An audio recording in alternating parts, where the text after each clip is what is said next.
joogista caruurta ee guriga joogayaan aragooda ayuu daciif ka dhigaya. Aritaan cilmiyeedka ugu dambeeya wuxuu sheegayaa caruurta guriga lagu haayo oo aan loo ogolaan inay banaan ku ciyaaraan saacado badan in aragooda uu daciif ka dhigaya. Haddii uu aragooda fog uu daciif ka ahaa uu kiyaal u qaatana in aragooda fog uu daciif sii noqdo ama garaadooda ku sii badata jaaniskan way sii badanaysaa. Sida awgeed waxaa lagu talinayaa caruurta in loo ogolaado maalintii 1 saac ilaa 2 saac inta u dhaxeyso inay banaan ku ciyaaraan oo jawi furan banaan ku ciyaaraan si ay ugu hortagaan aragooda fog oo daciif noqonayo. Tirakoob la sameeyay xilliga karantiilka ee corona ayaa waxaa la arkay in caruur badan aragooda daciif sii noqonayo, sidoo kale in dad caruur badanna oo kiyaal qaato oo aragga fog daciifka ahaan in garaadooda ay sii badanayso, taas oo loo sababeynayo maadaama inta badan lagu hayo guri oo aan loo ogolaan inay banaanka u baxaan. Dhammaanteen waxaan wada ognahay in caruurta in la koriyo ay aad u adag tahay dhan walba loo dhiso.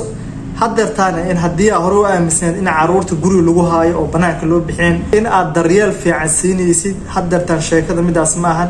waa inaad saacado siisaa ay banaanka u baxaan si ay ugu ciyaaraan banaanka oo hawadaas furna u qaataan ayna ugu hortagaan aragooda fog in uu daciif ay noqdo.